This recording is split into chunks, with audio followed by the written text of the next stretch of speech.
Good morning, everyone. Financing infrastructure has been a challenge. It is a challenge globally. Puerto Rico is not an exception.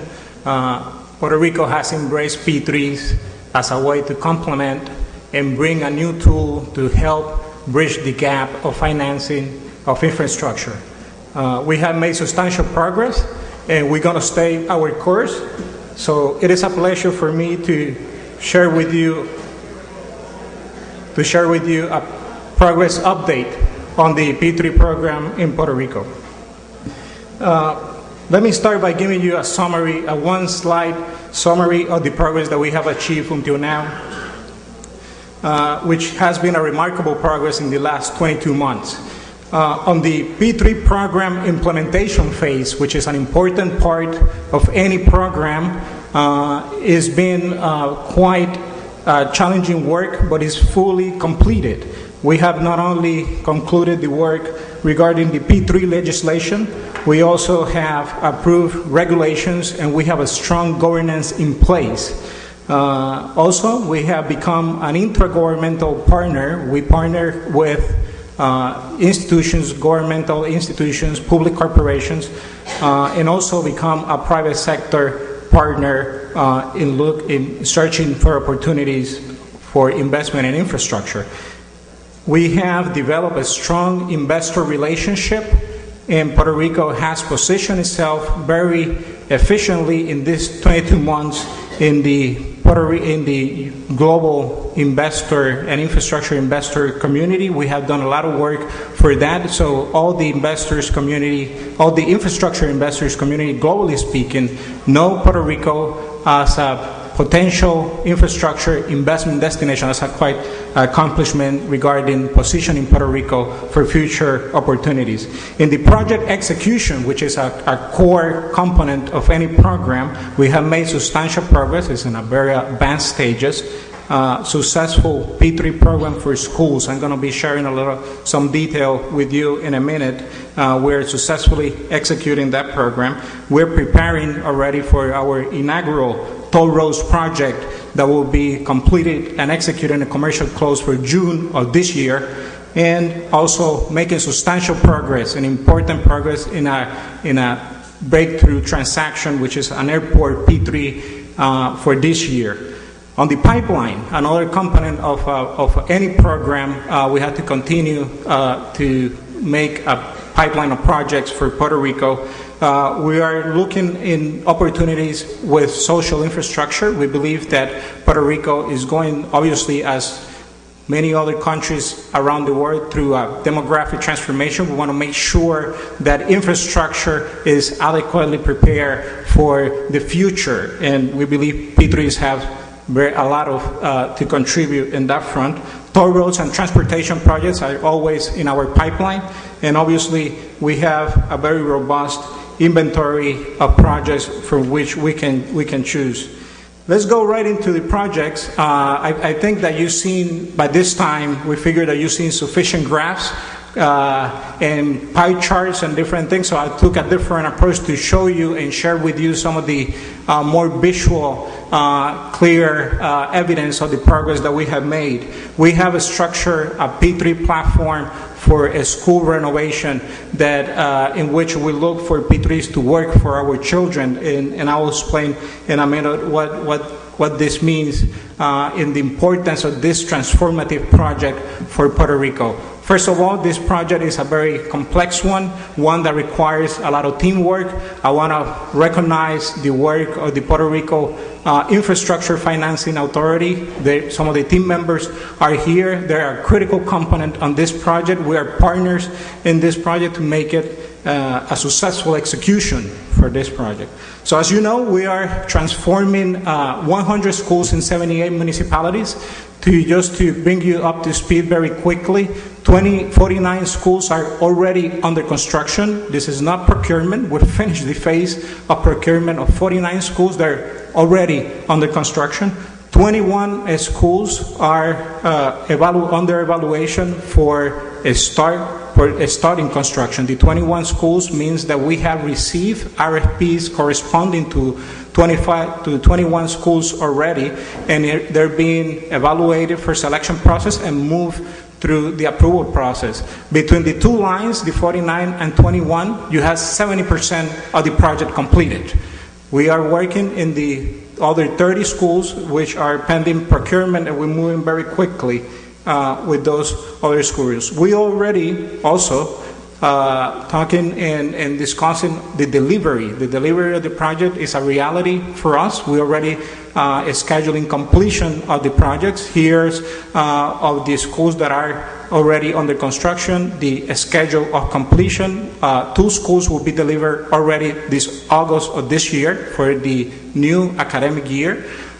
In January 2012, next year, 23 schools will be delivered, and by August we expect to have 25 schools to be delivered. Obviously, we have a more aggressive timeline and objective to deliver around 70% of this project by June of next year. As you know, risk transfer, one of the beauties of P3s is the special attention to risk transfer. Risk transfer has worked in a great way for this project. Risk transfer has allowed us to accelerate investment. As you know, under this project, private sector contractors are responsible for taking on design risk, construction risks. There are some additional elements to construction depending on the conditions of each school, which are called what we call the additives, and the infrastructure and conservation risk. The accelerated pace that this approach has allowed us to take in this project has been key for the success of the project. And one of the most fascinating things of this project is what I'm going to share with you, is the creation of jobs. And this is happening around the island throughout all the municipalities, the 78 municipalities. We just took a snapshot of 4 schools of what is happening as we speak. People are working, jobs are being created, P3s are creating jobs. Investment is happening, substantial investment in P3s. This is not a common repair. This is not painting school. This is transforming academic spaces. We are transforming a school, the core of infrastructure. We are very confident that the results of this construction and all this economic activity is going to keep growing throughout as we continue to progress. You should see the results, and I'll be paying a lot of attention of the results of this being reflected in the GDP Economic Activity Index. Obviously, as you know, that index has 4 underlying components. One of them is cement sales. Obviously, jobs is another one. So let's pay very close attention to the economic index, because obviously this is going to be reflected at the statistical level. Another great component, another great characteristic of this project is the transformation of the spaces. You see in the construction part, this is a great and fascinating part of this project. Traditional spaces being transformed into more open social spaces that not only can be used by students, but also can be used by the community. Here, another example. These are actual schools, and I didn't repeat any of these schools in these slides. All the schools that you've seen are different. This is one of the cases in the municipality of Camuy, where the traditional space represented a safety risk for students. Parents did not have a place where to drop off the students in a correct way. Teachers did not have a parking. So all the design, all the work in allowing the private sector to do innovation and not giving them a full design of 100%, allow us to design a drop-off area with adequate parking for teachers. The project obviously has an important financing part. The financing of this project will be conducted through the issuance of qualified schools construction bonds, which we can expand later on during the Q&A session this afternoon. The QSCBs obviously have a direct subsidy under the American Recovery and Reinvestment Act. This market was a very narrow market, and it was Congress made then the subsidy, enacted the act to make a direct subsidy to this new security type. And now the market obviously has greater liquidity and has allowed greater issuers to come into the market. So this market is right for Puerto Rico now.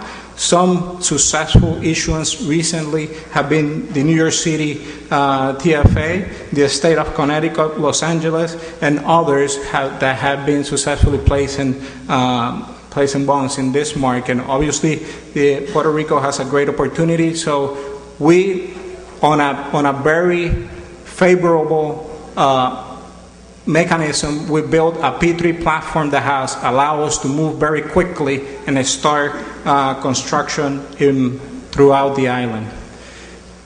Talking about the toll roads project, this is a fascinating project. We are very interested in improving, enhancing mobility and transportation in Puerto Rico. And as Shale mentioned in his presentation, we are on target.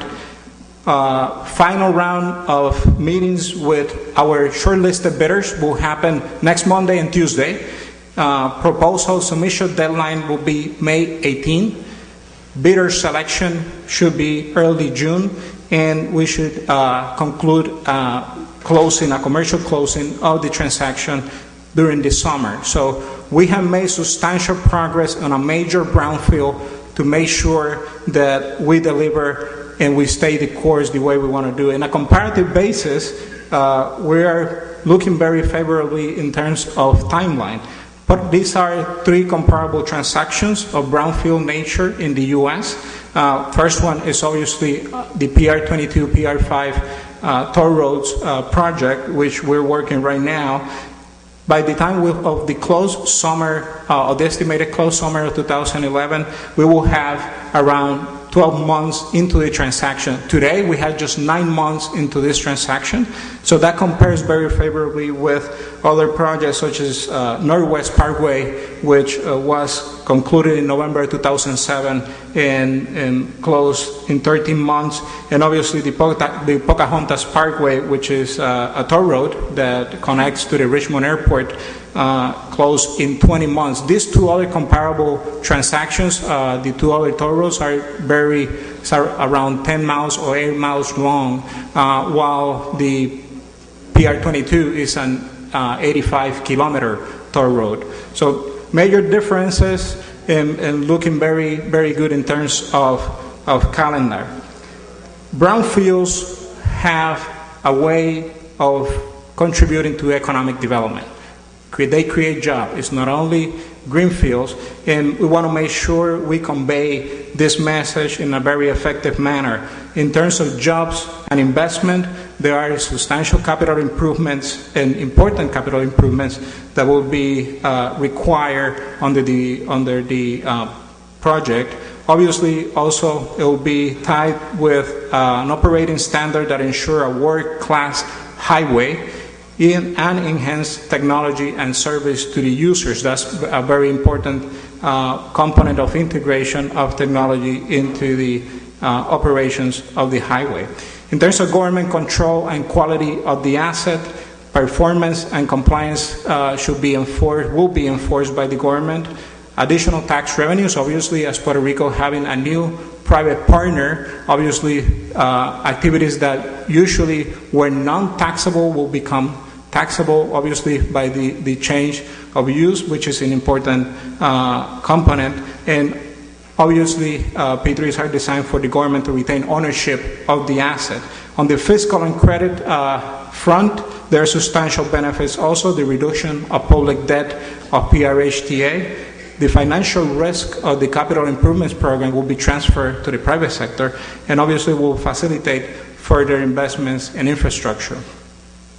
Another important and crucial project for Puerto Rico is the airport P3. We have made substantial progress and continue to be making a lot of advancement in terms of reaching a final conclusion on the project. Let me summarize what we have done until now, which will give us a better idea of all the steps taken until this moment. On December of 2009, we submitted, Puerto Rico submitted, obviously the PRP, the Puerto Rico Ports Authority, submitted pre-application under the FAA pilot program that was accepted.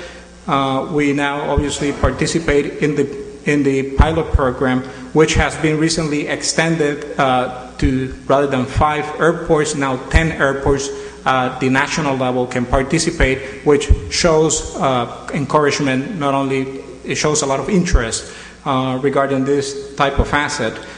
In May of 2010, we completed the desirability and convenience study, which is a requirement of our P3 Act.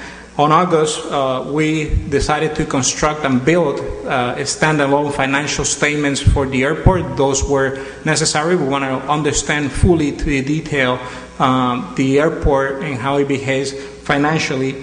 On September 2010, we engaged in reaching a memorandum of understanding with the airlines, which we have made substantial progress, very encouraging progress. And in April, this month, or May, we expect to finalize those conversations and crystallize the 65% requirement, consensus requirement of the FAA with the airlines in Puerto Rico, which is crystallized in the MOU. This project has substantial benefits for Puerto Rico. We want to have a facility that allows us to keep growing and supports expansion of our GDP.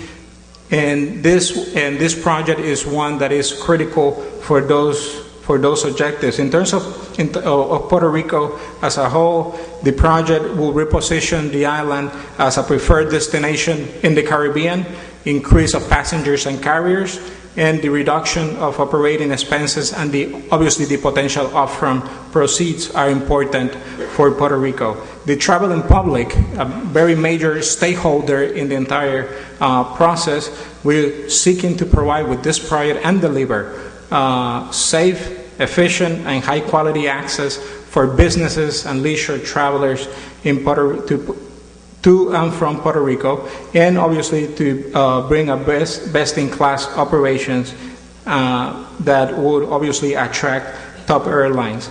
From the airlines that have been, many of them, partners for Puerto Rico for many years, the project will potentially deliver lower net airport charges, greater visibility, transparency, and predictability of the charges as it is now.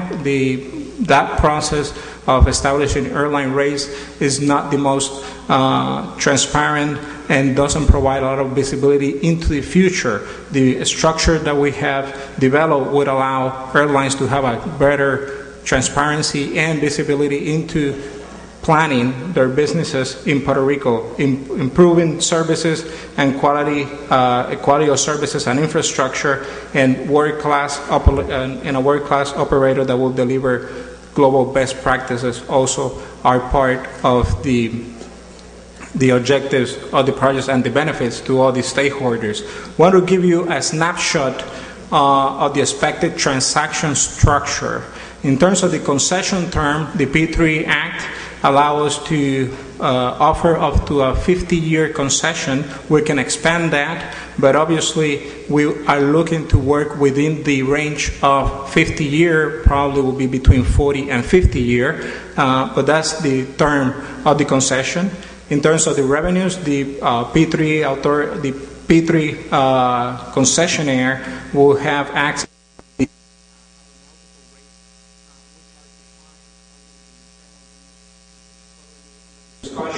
and will be expected to finalize in April or May. The MOU also will lay out and will translate into a new use agreement for the airlines.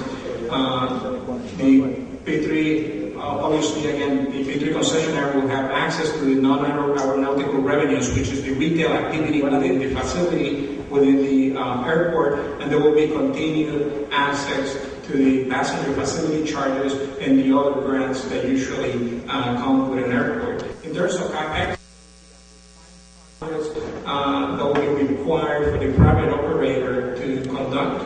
Those CapEx projects have been defined in collaboration with the airlines. So airlines have been very close to the process. We've been continuously working with them to define as a team the capital improvements that will be conducted in the immediate years of the project being granted. Additional capital improvements will require an MIA approval, which is a majority of interest approval, and the operator is always free to add and execute non-approved projects, but those projects will not make it to the rate base of the airlines. So they can conduct individual projects, but they will not feed that into the charges, the airline charges base.